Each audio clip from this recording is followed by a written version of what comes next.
program features live coverage of an African safari and may include animal kills and carcasses. Viewer discretion is advised.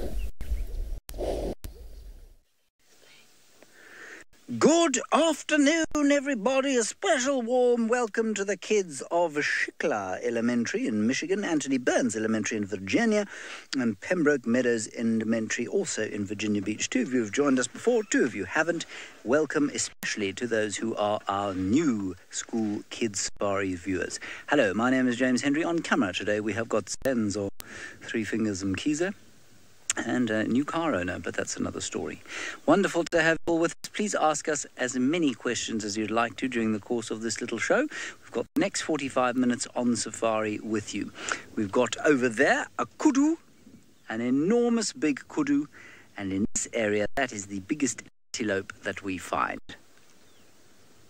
Well, sort of. It's a very big one. It's one of the biggest ones we get here. We also get wildebeest, of course, which are slightly larger than those on average. Now, it's a pretty hot day out here. It's probably close to about 96 degrees Fahrenheit or so, but there's a nice breeze blowing, so that's very pleasant. And hopefully we will also be taking you up to Kenya, where Lauren is going to be taking you around the Masai Mara, which is another beautiful game reserve, 1,600 miles from where we are here. So Africa, of course, is an enormous continent, and well, it's just brilliant to be able to be broadcasting to you from 2 locations. We, of course, are in South Africa, on the western fringes of the great Kruger National Park, a world-famous game reserve, and it's a huge pleasure to have you on board with us. As you can see, that kudu is having a good meal. Currently enjoying a lot the flowers that we get out here, the wild flowers. Caleb, the vegetation that we get out here is known as mixed combretum woodland. Now, that's not very helpful, of course, because you don't really know what a combretum is. Most of the trees that we get here are from the genus Combretum, otherwise known in English the bush willows. And in fact, of the trees that you're looking at in that picture, the big ones to your right are all bush willow trees, a big thicket of bush willow trees, and we've got lots of different kinds of them, and they're the dominant tree in this area. And it's called woodland because, well, although this particular area that we're sitting in now could be more accurately described as savanna, because there's a lot of grass and there is the odd tree dotted in amongst the grass, most of this area has slightly more trees than this picture is showing you, and so that's why it's called woodland. Up in the Masai Mara, it's definitely a savanna and a grassland. In other words, there are far fewer trees than there are over here in the greater Kruger National Park of South Africa.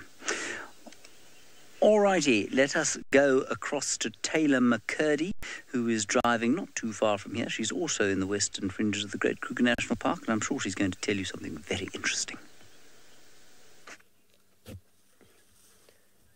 Hello, everybody. Yes, James is right. I just saw him a moment ago. He's just around the bend, if you will, and we have got a herd of elephants. I'm kind of glad James didn't get to see them because now I get to have them all for myself. My name is Taylor, and on camera with me today is Craig. You can call him Batman, though. He goes out in a Batman suit every single day. Can you believe that? And it's really hot here. So remember, if you've got any questions, you can just ask your teacher, and then they will ask us. How wonderful. This is really cool. Look how strong she is. I don't think I'd be able to pick up that stick. That's massive.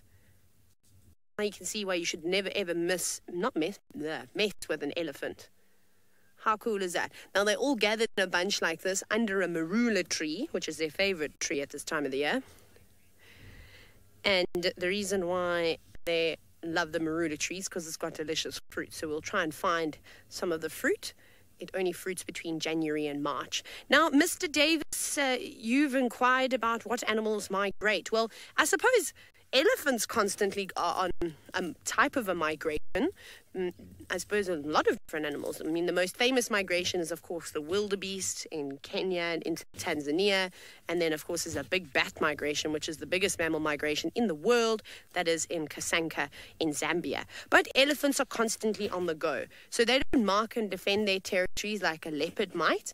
They'll actually keep moving around looking for the juiciest leaves and tastiest grass and the purest water to drink. So if that's not in this area, well, then they get on the move and off they go in search of something else. And they can travel huge distances every single day. So there we go. There's lots of different animals. Birds are probably some of the biggest migrators. They go all over. Look at that little elephant in there. What are you doing? What have you found on the ground? That's a very young one. It looks like it's trying to pull the grass out. Kerry, now I think it's very difficult to compare a hippo with an elephant because they're kind of nothing alike. Elephants are much bigger. Hippos are very small in comparison to a hippo, although they're quite wide, the hippopotamus, quite long, but they don't have big tusks like this. They don't have big ears. Their eyes also in a different place, and they definitely don't have that long trunk sticking out of their nose, or sticking out from their face. Maybe we'll be able to see some hippos a little bit later.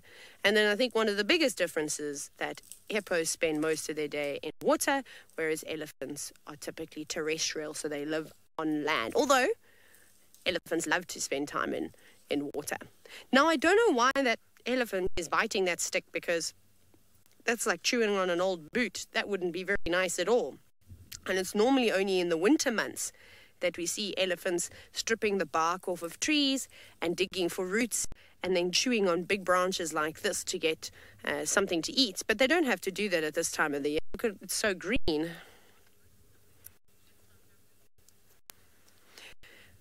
Xander, now you've asked about the temperature in South Africa. It gets very, very hot.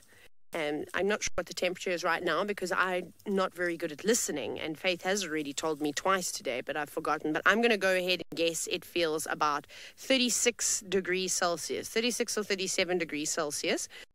So at this time of the year, or from December to about February, you can expect temperatures anywhere between the mid-80s all the way to about 110 degree Fahrenheit.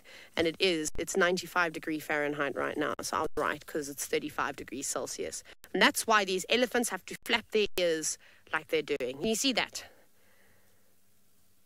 Sometimes if you sit very quietly and they're really close, you can even hear it. But not today. So they're using those big ears to cool themselves down. And then if you look very closely, you can see how dirty the elephants are. Look at that, sis. Did they not have a shower last night? But that's also how they keep themselves nice and cool. They'll cover themselves with mud. Now, Amelia, I've never read anything where it says how much an elephant can lift with its trunk, but elephants are incredibly strong. They've got over 60,000 muscles in their trunks. Also, the number of muscles in their trunks varies depending on what book you read or depending on what safari guide you speak to. So you have to listen to me today. But what elephants will do, and there'll be big, huge logs, big trees that they maybe pushed over the year before. And when we start moving into winter and all this nice green grass that you see disappears, the elephants have to work a little bit harder to find their food. And one of the things they start doing is that they start picking up these huge logs that they've maybe the big trees that they pushed over the year before. And underneath that, or just next to it, is lots of nice lush grass growing. So they can do that with ease. You never know, someone might demonstrate to us how strong elephants really are. But that tree that they're standing behind, an elephant bull can very, very easily push that whole thing over. Do you believe me? I wish one of them would do so, because it's a pretty amazing thing to witness.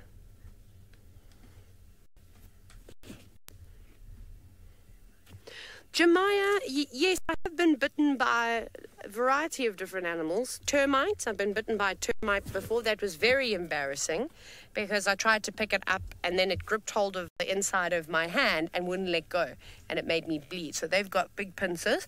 I haven't been bitten by a snake. Remember, you mustn't pick up snakes or any animal that you don't know what it is. So I haven't. What have I been bitten by? I've been bitten by many lizards before because I picked them up when I shouldn't have picked them up and they bit me. And then I've been stung by lots of things. I've had a scorpion sting me before. Then I had a weird thing happen to me while I was in Sri Lanka. In Sri Lanka, they've got elephants, but it's not the African elephant. It's the Asian elephant, so they're a little bit smaller and they don't have as big ears and their skin is quite smooth. And they're these elephants that stand on the sides of the roads of the national parks because there's no fences there, so they can just move wherever they like. And unfortunately, people have started feeding them, which is not good. Remember, you mustn't feed the wild animals. If you go into a national park, you don't need to feed the birds birdseed. You don't need to throw any fruit or even any kind of meat out to any of the animals. They can do fine on their own. So people started feeding them. And it's a bit of a cultural belief. We're not going to really go into that, though. And we stopped next to the car, had some guests, and we were having a little look around, and this elephant was quite relaxed. Next to him, it walked right up to the vehicle. So I said to my guests, like, just sit quietly, don't make any sudden movements. And this elephant took its trunk and stuck it into the car and onto my lap. And I didn't know what to do. I froze. I was like, what is this elephant doing? And it was searching for fruit. And it took my hand with its trunk and it lifted it up. I'm so scared. It was terrifying. I was terrified. And then put it down. It was very gentle, though. And then when I realized I didn't have any fruit, it moved away. But you wouldn't want an elephant or anything like that doing it to you. So that was pretty scary. Not that it bit me or anything. I wouldn't want to be bitten by an elephant. That would be terrible. It would not be nice at all.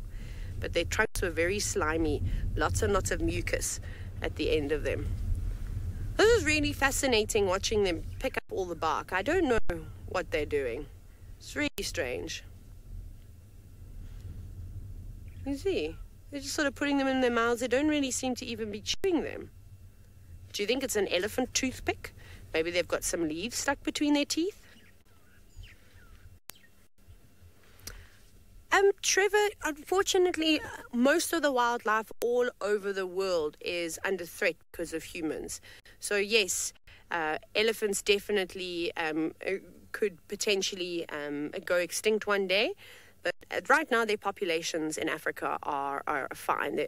They're sort of stable at the moment. But there's been this constant battle between rhinos and elephants for hundreds and thousands of years, where the rhino population is under threat, and then the elephant population is under threat, and then one population improves and then the others decrease. So it kind of happens all the time. And we see that with a lot of animals, not just the big animals like the elephants and the rhinos and the whales and the dolphins and tigers and lions. It goes right down to some of the smaller animals like birds and pangolin or armadillos.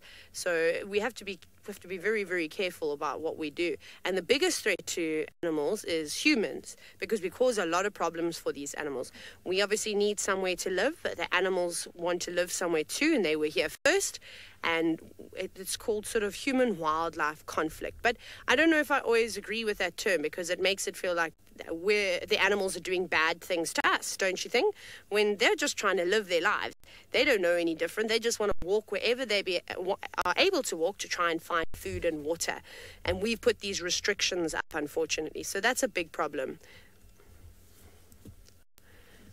So that's what you often sort of hear of. I saw a lot of it in Sri Lanka as well, where animals come into the rice paddy fields, especially elephants, and they cause a lot of destruction. But we as humans have caused a lot of habitat loss for these sort of wild animals. But there's lots of other things that can cause the extinction of animals. But we're lucky, so we should just appreciate every single time we see a wild animal in its natural environment. We must, yes, enjoy it. Look how she's resting up against that tree. Can you see that? That big elephant cow. She's tired now. She's had a long day walking around. She's now stopped. But she was leaning up against it. She had her back legs crossed.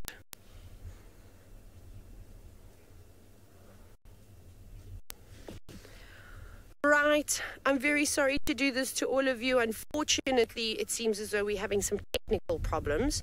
So I know all of you watching from the schools today will be a little bit disappointed, but don't be. We're going to do a quick reboot, so don't go anywhere, and we'll be back with you in a moment.